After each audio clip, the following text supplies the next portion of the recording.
How does God react when we fail the tests He gives us? The answer might surprise you. Because it's not with anger, rejection, or disappointment.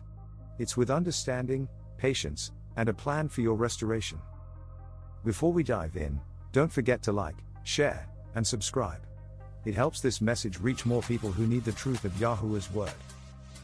When Jesus, or as I call him YAHUSHA, said, "Strike the shepherd, and the sheep will be scattered," in Matthew chapter 26 verse 31, he wasn't just quoting prophecy. He was exposing a spiritual reality we still face today.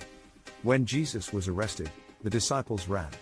But they weren't betraying him, they were terrified, confused, and watching the one they loved dragged away in chains. Their scattering wasn't rebellion. It was shock, fear, and the weakness of the flesh YAHUSHA warned them about in Gethsemane. This is also a warning for us today. This moment forces us to ask real questions. What happens when following God becomes inconvenient? When worship challenges our plans? When obedience affects our job, income, or relationships? Will we stand with Yahuwah, or distance ourselves like the disciples did in their moment of pressure? It's easy to say I'm with Jesus when nothing in our life is being shaken. The real test is when faith starts to cost something. Here's the beautiful part: Jesus knew they'd fail, and loved them anyway.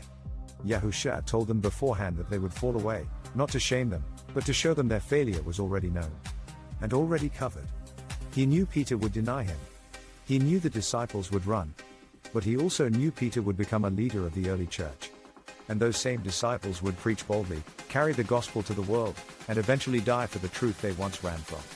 Their failure wasn't final, it was the lesson that shaped them into who he already knew they would be. And the same truth applies to us.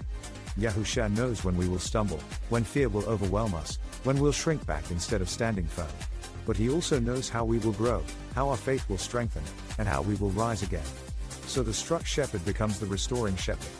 The disciples scattered, but YAHUSHA gathered them back with grace, patience, and resurrection power. And he does the same with us.